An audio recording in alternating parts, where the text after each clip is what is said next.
In my role, I manage hundreds of landings and takeoffs daily. However, for a long time, I was not able to control my own emotions. While attending a preparatory course for my job, I met a man.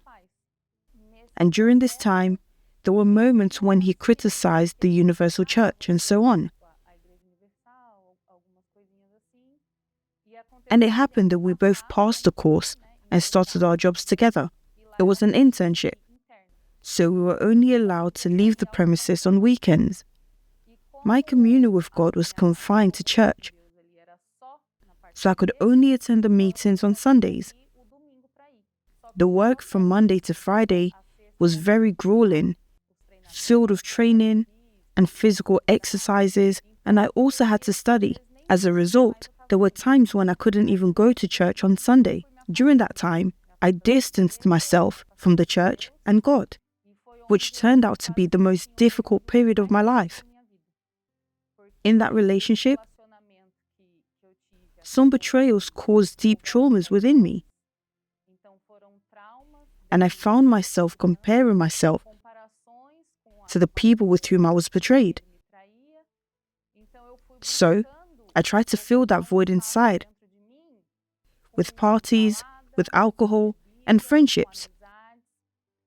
But when I went home, that was not enough to fulfill me. The emptiness, the hole, was still there. It was a case where this sadness occurred when I was at home, alone. Because when I was out, I wanted to joke, laugh, and pretend that I wasn't being affected by the situation. I even felt disgusted with myself because of the things I was doing. Tired of suffering, I then decided to come back to the universal church.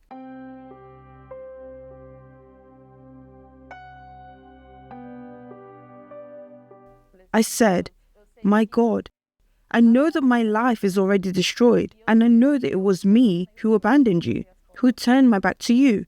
But if you give me one more chance, I want it." So I started walking, attending the meetings. One day, I attended a self-help meeting for women.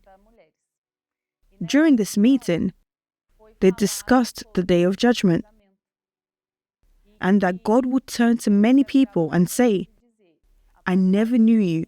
Depart from me." Although they might engage in many activities, they would not be recognized as a true child of God, and as they tend to focus on doing instead of simply being. For me, that felt like a shout from within, as I recognized it as my situation at the time. I distanced myself precisely because I was in that situation, lacking a solid and firm foundation. But in that period when I returned, I was committing the same mistake.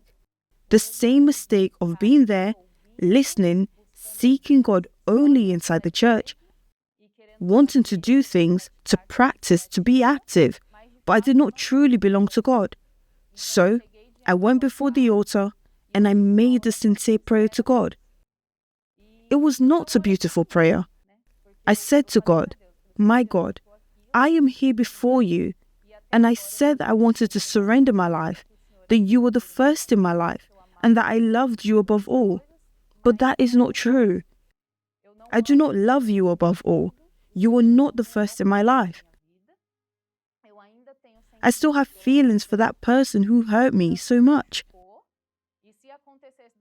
And if he came in front of me now, I would leave you again. This is my real condition. But I no longer want this. I want to learn to love you above all. I want to learn how to put you as first in my life. I want to do it differently. I want to be different." I remember that it was April, on a Sunday, when my life changed. The Holy Spirit descended upon me, where I could hear God talking to me, calling me his daughter. Everything changed that day. Everything changed. The emptiness was gone. There was no longer pain inside me. The sadness ended. The joy and the peace I felt were incomparable. I'd never felt such things in my life. All that suffering, that pain was gone. As I had the desire to die, I now wanted to live. And I wanted to live to tell all that God had done for me.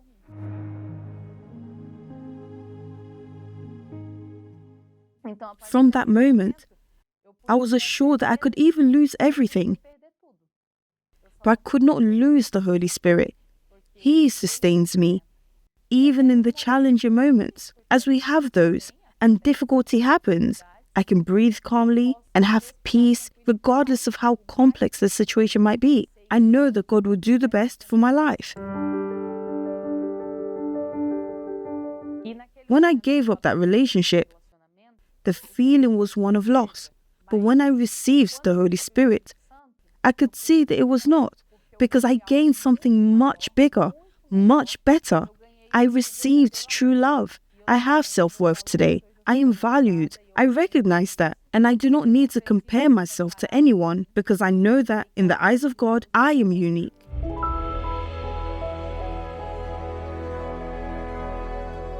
I, who suffered with problems in my love life, today, God has blessed me. Through the app, I Want to Know You, I met a person who has the Holy Spirit, who, like me, is a happy person. God has blessed us step by step, and I am sure He has the best for us.